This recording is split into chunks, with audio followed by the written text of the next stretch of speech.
it all comes down for me to that number 3 overall pick. And the only right answer is to take the best available player.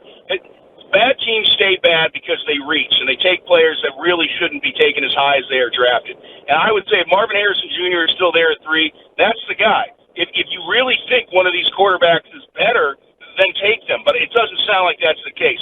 And if it is a tackle and you don't like the value at 3, then trade out. But anything other than the very best available player at that spot is the wrong choice. So I would say this, like if you don't like the quarterbacks and you trade down to 8, you trade down to 10, you trade down to 12, and you pick up assets and then you get your tackle. Better be some good assets. I would at least get it.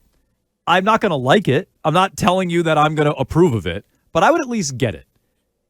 If they sit at 3 and pass on a quarterback and pass on Harrison and take a tackle, that's just bad business. That's bad business because you know Harrison is coveted. I think these quarterbacks are coveted. We're going to find out. I think these quarterbacks are coveted. You know there's a team that needs a quarterback that's going to move up. So if you are intent at taking a tackle, Elliott Wolf, according to Jeff Howe, you should trade back and get your guy at 5, 8, 10, whatever it is. You don't sit there and take him at 3 when you can add extra assets. And I know what Patriots fans are going to say. You used to rip Bill Belichick when he traded back. Yeah, he was trading from like 21 to 29 for Cole Strange.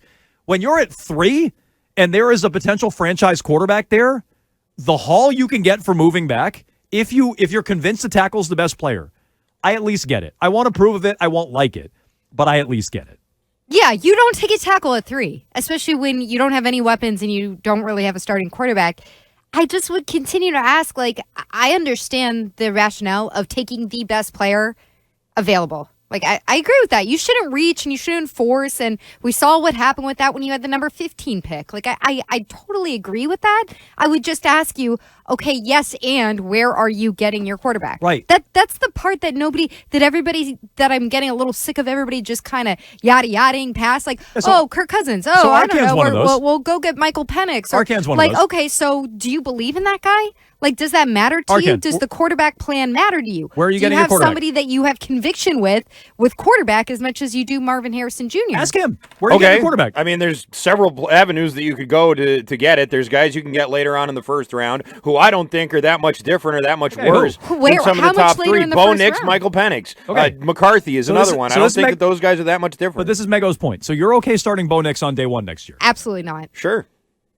Okay. If you put the right offense around them. The more I see of Bo Nix, the more I'm saying no. Look, I'm okay with starting a rookie. Bo Nix is not my pick. No, Bo. I would take Michael Penix over Bo Nix, injury and age concerns and everything else, and Nix has the same age concerns, for an old rookie when I say age concerns. But but that's your plan? That's a plan that I could be talked into, sure. Yeah, okay. Bo Nix with Harrison at 3rd overall, and you sign a couple of wide receivers. I think you could work with that. I think you could work with Baker Mayfield. I think that... what if he's not available? If Baker Mayfield's not going to be available. Well, how do you know that? Because all the reports say that they're working for an extension. I mean, maybe they are, but if not, if that falls apart, then he'll be available. But I'm with Mego. The likelihood of Mayfield being available, I think, is low. You don't want to pay Kirk Cousins. I know that. I would rather not. I'd rather not pay Mayfield either, honestly, but you're asking where you can find other quarterbacks. You can find him. You can trade for Justin Fields. You can do other things. People do, and if your answer is Nix, fine. Your answer is Bo Nix. So make sure you don't miss out on him. Make sure you get him. I saw him go 14 in a mock draft today. I've seen him moving up in the mocks too. So if you have to trade that second-round pick to get up and get him, then do it. Yeah, but I'm just saying. I'm hoping this Senior Bowl performance knocks him back down a little bit. But you're afraid. Well, the mock draft came out more attainable. The mock draft came out after the Senior Bowl. It came out right. It was the Matt Miller NFL Draft Scout one at ESPN that I was looking at today. Yeah, it came out today. I saw one last week that had him up higher than. Okay, so Arcan at least has an answer. I agree with you, Mego. A lot of people just yada past the quarterback. They're like, figure it out. You need a quarterback this year. The one I can be talked into is Fields if he's available. The Caleb Williams stuff is very, very interesting. We played some of it last week with Colin Cowherd. There's more to it today now that that the Commanders, are bringing in Cliff Kingsbury. People are connecting dots to Washington at number 2. Caleb Williams is from there, as you said last week, Mego. Now Kingsbury is there. It's his college coach. And so, was rather on staff there, I should say. And so you're starting to connect dots to Caleb Williams. And does that mean the Bears would wind up keeping someone like Justin Fields? I don't know. So you're going to need someone to play quarterback. It better not be Mac Jones. And I feel like there's a lot of yada-yadaing past it, to use your word, Mego. Well, it wasn't my word. It was Seinfeld's word. Oh, well, true. But in this case, your word. The caller just brought this up, and largely I agree with this for crappy teams. Best player available for years with the Patriots was an overrated draft strategy. The Patriots, when they were winning championships and trying to fill their team around Brady, should have been drafting for need. I agreed with them drafting for need. You're a good team. You have holes. Fill those with a good player. You don't just take the best player available. I didn't believe. Now that you suck again, I largely agree with that, but I would skew towards finding a quarterback because until you have one, you're screwed.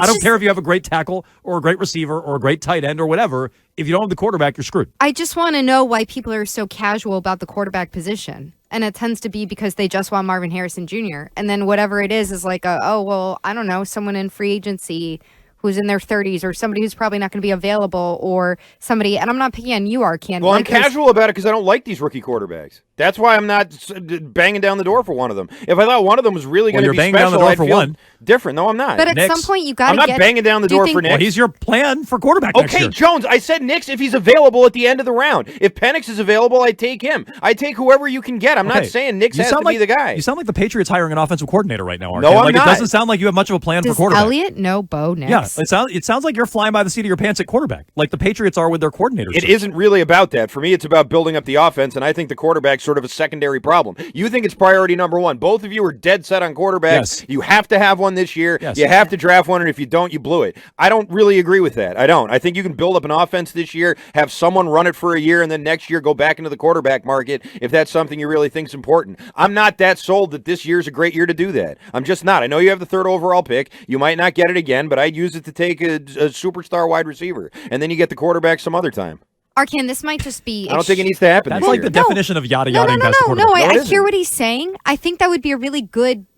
this is kind of like the conversation that we were having last week, and now that I'm hearing other people have them, about like, hey, which way would you like to go? Would you like them to get the quarterback a la Kansas City, or would you like them to go do the 49ers kind of model of building everything out around and then plug a quarterback in and have this system? Where I'm coming from is you don't have an offensive system, it seems like. You don't have an offensive, like, super powerhouse coach who's coming in, or Mike McDaniel or someone like that coming from someone else's system who's going to implement all these ideas. So I'm like, since you have absolutely nothing here, maybe you should start out by finding the most talented quarterback that you believe in and trying to plug him in and then build out around depending on that quarterback. How about a couple of names? Jim's in the car with a name for Patriots quarterback. Go ahead, Jim. Russell Wilson. Then you can draft a little lower, get a good developable talent. Arcan, you're nodding. I don't hate that. Like, you probably won't have to pay a ton of money for Russell Wilson. Well, or if you trade for him, you probably won't end up having to cost you that if you're trading for him, you're going to be on the hook for some of that You'll salary. But he might get outright released. I don't love it. You know, I mean, if you're talking about a bridge quarterback, well, fine. That's a decent bridge quarterback, but I wouldn't want him starting more than like a month to hand over the reins to a young kid, and he feels overqualified to do that. And I wonder how good of a teammate he'd be in the room for something like that. Like, he feels overqualified for that to me. And you know me, I believe in playing a quarterback day one. Like, I'm fine with you. If you like Bo Nix, I'm fine with saying play Bo Nix day one. I don't love Nix. I'd go with Penix over that, but I'm fine with playing a quarterback day one.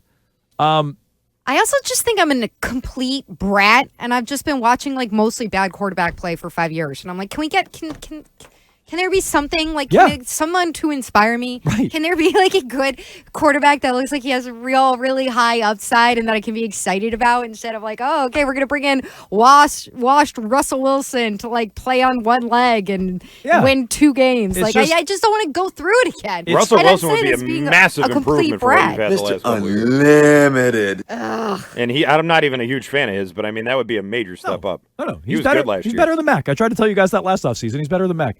When it comes to Flacco, I see Flacco suggested a lot on the text line. No. What do you mean no? I don't want Flacco. Why not? Because I'm not in love with his resurgence like you have. What about for the same thing that the caller was referencing? A guy to start for like a month. I don't want that. No. Draft Sam Hartman and save like $80 million. No. A guy. What we were just talking about with Russell Wilson to start for He's a month to keep the seat warm. He's a tiny bridge. Like, doesn't he feel like he might do that? Whereas Russell Wilson, I think, is going to bristle at doing that.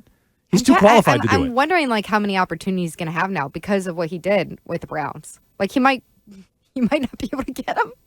You can get him as a backup, I bet. And that's the type of If he backup can I'd go be want a for a starter, rookie. I If think you get he if can they're really be a dead starter. set on getting Right. the rookie there, I'd like Flacco to be the backup. It's like Minshew, you know, like number one, he's not going to be a direct competition with the starter. And if he goes in, you know he can do something. I mean, he did something with the Browns last year. Yeah. I'd love a backup like him. Again, if that's the way they go. If you're married to this idea where your rookie can't play week 1, which I think is stupid, but if you're married to that idea, Flacco for like a month, that's fine.